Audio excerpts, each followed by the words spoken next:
So you want to become a survival instructor. In today's video, I'll break down 3 ways I would go about doing that in 2025.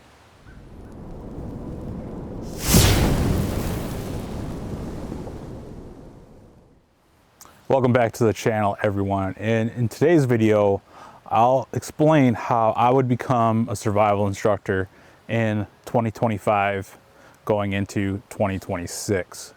Now, if this is the first time you come across my channel, my name is Paul Hack. I've been a survival instructor for the last 5.5 years. Did some training courses and programs before that, and I've been out in the woods pretty much my entire life, off and on. So the blend of those experiences through my life led me to becoming a survival instructor.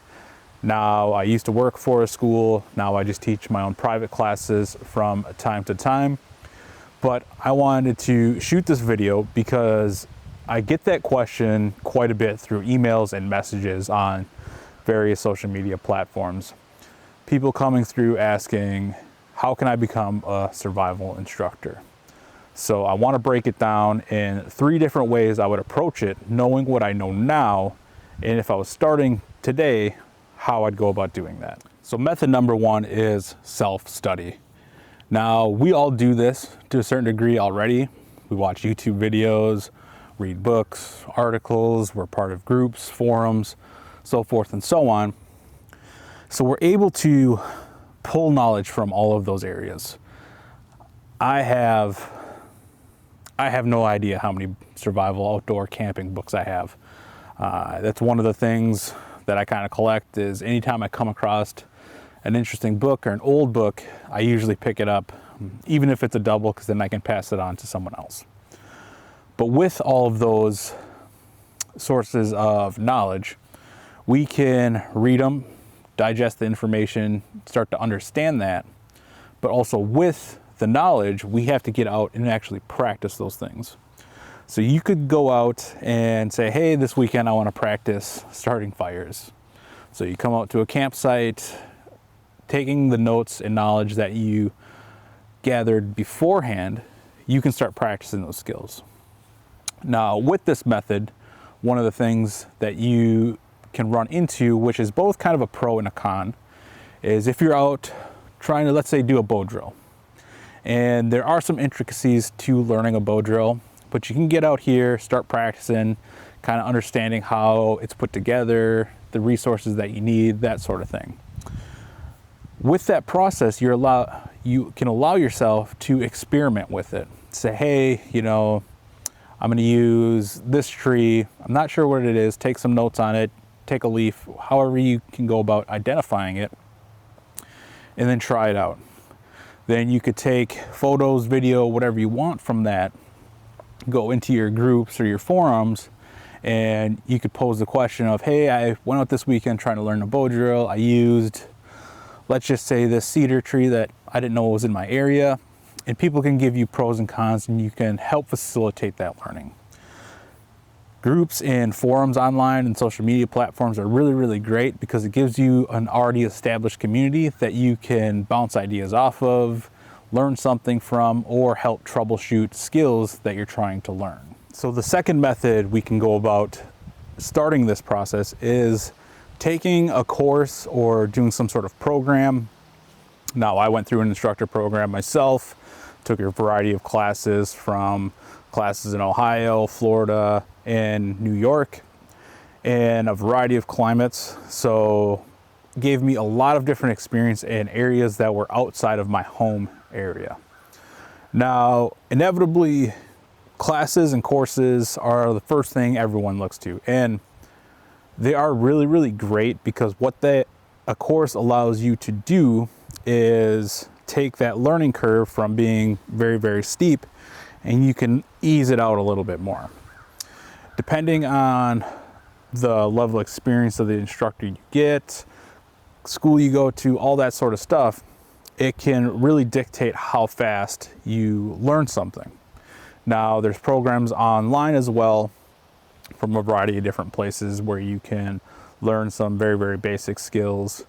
You could go to courses put on by colleges, outdoor education organizations, Lots and lots of options. The thing I would say with taking courses and doing these programs is understand the experience of the people that are putting on that class or program, and kind of do some vetting on your end. You can reach out to people you may know in the community. You can look on forums and groups and try and find reviews to see how the experiences at those courses have gone. And then also look at what those instructors are doing in their time outside of classes. For myself, I was always out here either shooting videos, camping, doing photography, hiking around. It's basically an all-encompassing thing for myself. So look at what those instructors, those teachers, program leads are doing in their off time. Are they out there practicing what they're preaching? Are they, learning new skills, going to courses themselves? Because even though you become an instructor, you're always a student. So you're always trying to learn something new, whether that's your self-study or taking a class yourself. So the third way is going to be through professional experience or some sort of hands-on experience. There are a variety of outdoor programs out there, whether that's something like wilderness therapy, or your local library teaches an outdoor education class once a month, or some sort of place around you does that.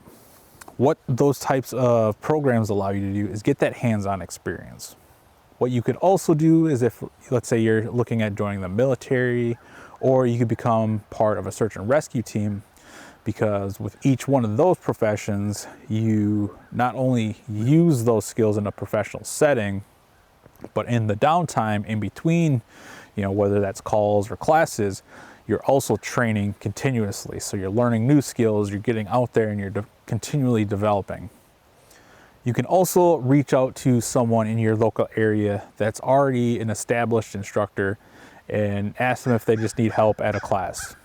Yeah, you won't be getting paid for it, but sometimes the experience you gain from that course or that situation far exceeds any amount of money they could have given you. So you have to look at different opportunities as they come up. Hey, this might not be survival or bushcraft centric, but I'm able to teach something with similar skills. Hey, we're teaching a grade school class how to camp, or what camping is. Or hey, we are teaching this high school class how to start a fire. Look for those opportunities, reach out to folks in your area to see if you can learn from them as they do it, and then over time you can gain the confidence to go out and do it for yourself. So if I were starting today, those would be the 3 ways I would start to approach mastering this craft. Now, those aren't the only ways of going about doing it. You can use a combination of those methods, or any kind of method that appears for you. You could do online programs. A really cool one that I came across in the last couple of years is on Bushcraft USA. It's a forum online. They offer a program where you learn particular skills, post pictures and videos, and then they kind of check you off as you go. To the best of my knowledge, that program is still in effect, but go over to their site, sign up, and check it out. I'll drop a link so you can check that out. Obviously, books, in my personal opinion, are king, because you can always go back and reference them, learn something new from them.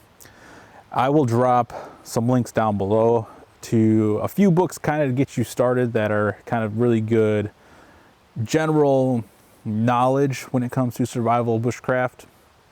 But there are tons of books. Like I said, I have no idea on an accurate number, but probably at least 50 books that I've collected over the years.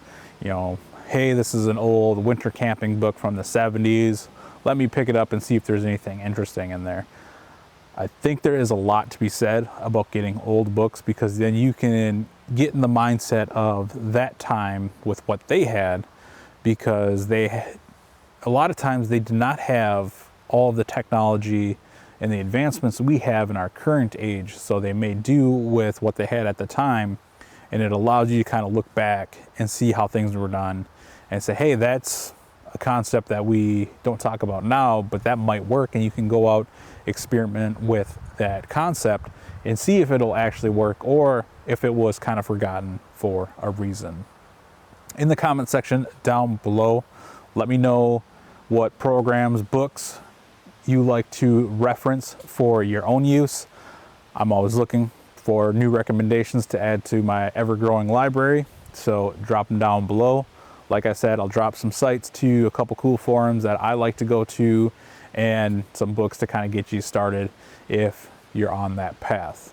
Do me a favor, hit like, share, and subscribe. That helps get more eyes on the community that we're building here so we can all continue our own development and whatever path in life we're choosing to take. As always, this has been Paul with Adaptable Survival. Adapt your mind, your body, and your gear.